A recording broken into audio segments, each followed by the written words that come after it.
Next, let us continue with a journey to the West. I'm not sure why, but this time we are progressing a bit slowly, somewhat different from before. Perhaps I'm not teaching well, or maybe there's some other reason. Earlier it seemed we finished each stop very quickly, but here we are now on the second stop in Boulder. We have already finished the pith instructions on recognizing the nature of mind. Later, at the Meihai Church, His Holiness taught to the disciples of the Kagyu lineage on the progressive stages of Milarepa's practice.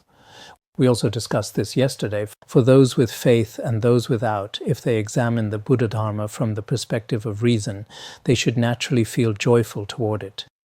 Take ourselves, for example. Everyone is willing to befriend those who are altruistic and take delight in helping others, and everyone will dislike those who harbor hatred and harmful intentions toward others. Anyone in this world is like this. Everyone likes those who help them. This is true even within families. Within a family, if someone is especially good to the family members, everyone is happy. If someone is not good to the family, they may not be happy with that person. If someone is especially unkind to the family, then no matter how many people are in the family, no one will treat that person well. This is also true in Tibetan areas. For example, if there are two children, one who is good to the family and one who is not, the one who is unkind to the family, even though they are family, will be deeply resented by everyone. The same is true among relatives. Even though they are all relatives, if one relative is especially kind to others, when that person falls ill, everyone will say, "He was so good to us, we must help him." But if someone not only fails to be kind to you, but actually harms you, when that person falls ill, others may even feel pleased, even if they are one's own family or relatives. This should be the case. Perhaps only bodhisattvas benefit others unconditionally. Otherwise, everyone in this world is practical. As long as someone in this world is good to you, everyone will be good to them. But if someone is unkind to you, unless you are a bodhisattva, it's impossible to be good to them. Therefore, if the Buddhadharma truly enters one's heart, the very essence of the Buddhadharma is to settle the mind on the truly peaceful and harmless path through mind training. This is indeed so. The question is whether it can truly resonate and enter the heart. Without anger in your mind, you would not intend to harm others either physically or verbally, but would be more than happy to help others with all efforts. The key point of all 84,000 Dharma teachings is none other than the training of the mind in this way, not harming others and benefiting all beings. Therefore, if you think deeply and understand the true meaning of this, it would then be impossible to remain unhappy or indifferent toward the Buddhadharma. His Holiness presented many reasons to explain why everyone should give rise to a joyful mind toward Buddhism. Actually, this style of teaching by His Holiness is quite suitable for some people nowadays, including many people. Nowadays, when people promote products in videos and sell things, they say, "This is wonderful. Everyone loves it. This is great for you." And actually, if you want someone to accept something, first they need to feel joyful about it. This is true for people, for things, and for the Dharma as well. His Holiness did not demand that they must take refuge, nor did he use any forceful reasoning. He simply helped everyone feel joyful about the Dharma, because for Westerners, whether they like something or not, saying, "I really like you," liking is very important to them. So when it comes to liking Buddhism, these reasons should make one feel that way, right? There is another example I'd like to share with you. There used to be a non-Buddhist scholar who followed Maheshvara, who in the past was a non-Buddhist and later turned to Buddhism. In one of his works, he was known to have said, "The more one understands the non-Buddhist philosophies, the deeper devotion and joy is generated in the Buddhist doctrine." We just studied this recently. Everyone should remember it, right? It is from Tudendrup's Praise of Excellence. This year we just finished teaching it in 9 sessions. In that text it also says the same thing. The meaning is that the more one contemplates non-Buddhist doctrines, the more faith and joy one develops toward Buddhism. I personally have a deep feeling about this. Every time I watch the news or read about other religions and worldly books, I feel more and more fortunate to have encountered the Buddhadharma and not been caught up in other religions or in worldly matters, wasting my entire life on those things. I won't elaborate on this now, as we have discussed it quite a bit before. This is quite true. For instance, some heretics claim that killing people is a virtuous act, and particularly when at war, killing many enemies on a battlefield is victorious and worthy of praise. You can see now in many countries, because their teachings promote killing, especially the killing of those who follow different beliefs. Many tragedies in human history were actually caused by certain religions. Everyone should be very clear about this. The Buddha preached that killing is non-virtuous no matter what. If you do something harmful to other beings, you will have to undergo the suffering corresponding to your harmful action. The result of harming others only brings pain and suffering, and besides that, there is no benefit. Also, if one commits adultery with someone else's spouse, whether wife or husband, and through sexual misconduct destroys another person's family, some heretics claim that this is a virtuous act. Some even regard sexual misconduct as meritorious. The Buddha preached that this is always non-virtuous, because only conduct that brings harmony to others both mentally and physically is considered virtuous. Disharmony or harming others is not virtuous. Again, some heretics claim in their scriptures that speaking lies in order to deceive hundreds of thousands of people and attracting them to follow a certain path is virtuous. While the Buddha taught that speaking only truthful and honest words is virtuous, I do believe what the Buddha said is not wrong. What they say is certainly not virtuous. We should understand this.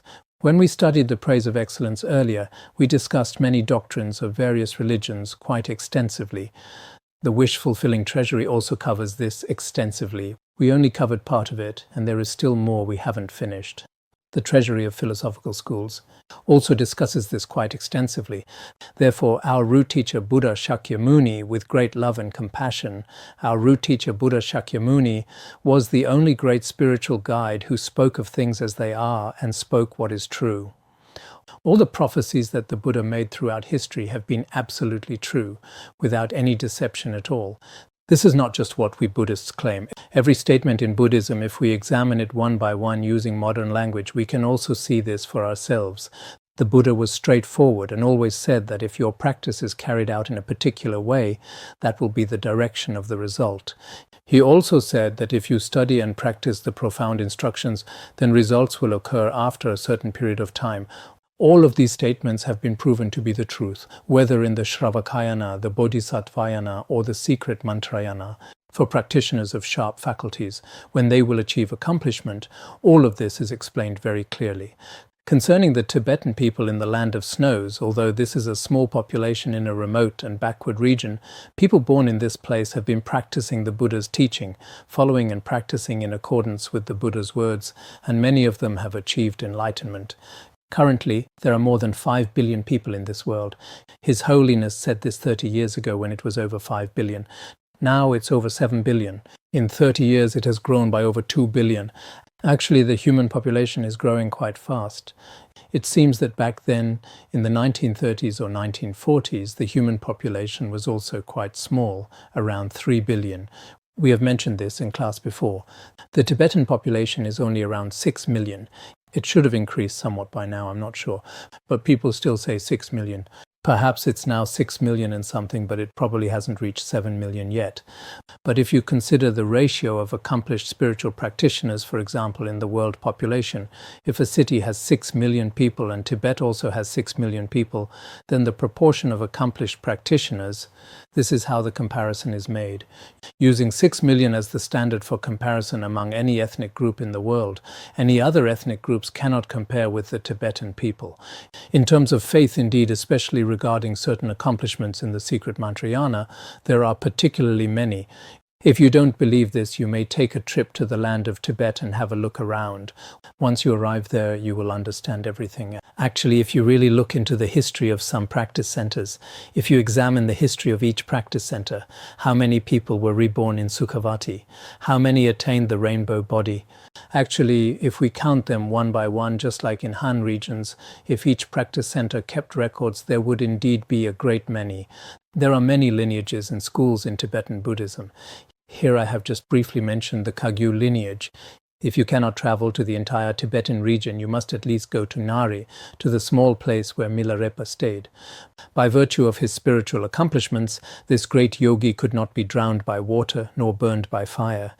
He could move through rocks and mountains without any obscuration and could fly freely in the sky like a bird.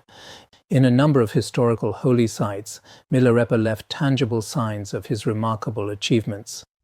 Today, you can still make pilgrimage to these places. If you have the opportunity in the future, I've always wanted to go myself, but haven't had the chance until now. Going up from Lhasa to Kirong County, there is a place called Gungtang, Milarepa of Gungtang, in the Gungtang area. Some people have been there before, including Khenpo Rinzin. Many have visited. I've seen some videos before about Milarepa, including the ruins of some houses where he practiced, the place where he first met Mapalotsawa, and also the places where his aunt and other relatives harmed him. All these places still exist today. Some are even shown in photographs. If you think about it, many behaviors and activities of Jetsun Milarepa are quite rare in other religious traditions and nations. I am not fabricating anything. His Holiness said, I am not fabricating anything. There may be some inconsistency between my narrative and other accounts. This is only because I am not familiar with certain details. His Holiness humbly said there might be such cases, but I don't have any intention to deceive you. I truly wish all of you can delve deeply into Buddhism. By doing so, I believe anyone who hasn't entered into Buddhism would find it impossible to refuse the Buddha's teaching. His Holiness kept saying one should come to like the Dharma. In the future, we should also use this approach when speaking to those without faith or to people of various faiths, asking, do you like Buddhism? For example, if I were to like another religion, I would first need to fall in love with it. Otherwise, I would have no interest in it at all. If someone forces me to practice or uses pressure, that will certainly not succeed. It's impossible. The guidance of the Mahayana practice of secret mantra. For the final part of my teaching, I will mention the cultivation of pure view. This is to directly practice what Buddha Shakyamuni or Vajradhara realized. Generally, in the Kagyu lineage, in the refuge field, there is often an image of Buddha Vajradhara in the center. This is the skillful practice of Vajrayana, which is called the cultivation of pure view. This has many different methods to accomplish, such as shamatha or vipassana meditation. This is exactly the uncommon practice of Jetsun Milarepa that led him to attain the ultimate enlightenment. Such Vajrayana practice of secret mantra cannot be openly explained to everyone, but must be limited to those who possess the required capacity. It can only be taught to fewer people. As your guru explained before, the Vajrayana practice is supreme and wondrous. However, in order to approach it, you must start with the very basic practice and eventually reach the highest state of realization of secret mantra. Because Chogyam Trungpa Rinpoche first taught them some preliminary practices and shamatha, just shamatha alone, at our next stop, they required this practice for 6 years, the preliminary part. This is also discussed extensively in some of his books. They required practitioners to first establish a solid foundation and then practice the highest secret mantra. Speaking of secret mantra, except for a few, not everybody can directly engage in this practice. This follows the progressive training system in Buddhism. I myself truly rejoice in this traditional way. The Kagyu lineage's progressive approach is quite similar to that of the Nyingma lineage. It includes completing 500,000 preliminary practices, with many practices done in stages. Milarepa's practice was also like this.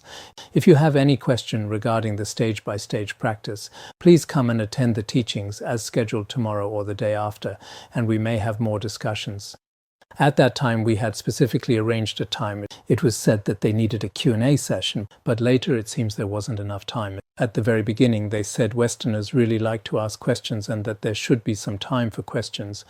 His Holiness also agreed to this, but later it seems it wasn't held. For the non-Buddhists present here, you may think, why is the teaching of secret mantra kept secret? Is it because this tradition has some faults that cannot be divulged? Actually, it's not like that. Certainly, there are no faults. On the contrary, if we really speak about the essential points of Mantrayana, they are far more supreme than both Hinayana and Mahayana vehicles. The teaching of secret mantra will inspire all the faithful who are able to connect on this level. Indeed, especially in the West, people are particularly fond of secret mantra after studying it because it has a particularly direct feeling, a kind of blessing power. Because of this, we once had a Khenpo over there, and he said it's best not to teach Westerners about discipline, just directly teach them that Dzogchen is primordially pure. That would be very good. Because of this, most great lamas in the land of Tibet, His Holiness the Karmapa, who went to India, and his 4 regents. The 4 regents are Jamgon Kongtrul Rinpoche, Situ Rinpoche, Gyaltsab Rinpoche, and Shamarpa, the red hat holder. Each Karmapa has 4 regents, 4 main disciples, as well as His Holiness Penor Rinpoche. All try their best to propagate this ultimate and unparalleled teaching. Actually, why is Tibetan Buddhism popular in the West and in other places? Mainly because the secret mantra is supreme and practitioners experience strong responses during practice. This probably has something to do with it. Then some may ask, why is it necessary to make it secret since it can inspire in this way? Indeed, as Buddhist scriptures state, the teaching of secret mantra needs to be kept hidden not because it has any fault, but because practicing it secretly leads one to achieve accomplishment. Actually, the Buddhist Tantras also say this. This is mainly from the Tantras, but Tantras can also be considered a kind of sutra. The sutras spoken by Buddha Vajradhara. The Vajrayana teaching doesn't have any fault that requires secrecy. It is not because of any major fault that it needs to be kept secret. Rather, by keeping this practice secret or private, this will enable a practitioner to swiftly attain the fruition of enlightenment. Again, some may wonder, why does keeping it secret ensure accomplishment? What's the point of keeping it secret? If keeping it secret can also lead to accomplishment, just as with Tibetan medicine, if the doctor exposes its ingredients or formula to his or her patient beforehand, the medicine may easily lose its potency to function. It will easily lose its efficacy. His Holiness seems to have mentioned this in the ocean of pith instructions. There was once a medicine that was extremely effective. Later, His Holiness asked what exactly this medicine was, and the doctor told him its formula. After that, when he used it, it seemed to be no longer as effective. It didn't work as well. So in some cases, if you don't reveal it, it is very powerful. Once you reveal it, it seems to lose its efficacy. This is a kind of interdependent arising. We also have such cases, including nowadays some formulas for things like liquor. Once you tell the formula to others, even if others follow it exactly, it somehow doesn't work. There are such cases. If this information is unknown to the patient, it will produce an immediate effect. This phenomenon exists in many places. The same is true in the case of the secret mantrayana teaching. Sometimes you may wonder why secret mantra must be kept secret. These may be theoretical explanations, and some of you may not understand. Why can only those who have completed the preliminaries practice it? Why can't those who haven't received empowerment read the practice texts? Why is this so? Actually, it is because of this interdependent arising. The same is true for secret mantra. It is exactly due to this reason. Keeping it secret leads to accomplishment, while not keeping it secret does not. Therefore, we are obliged to keep the teaching inaccessible to the public. All right, we'll stop here for today.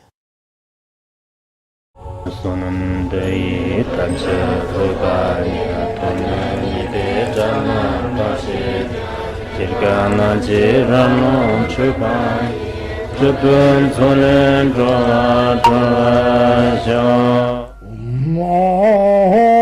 Bandangara Badma Sodargye Bandangara Badma Sodargye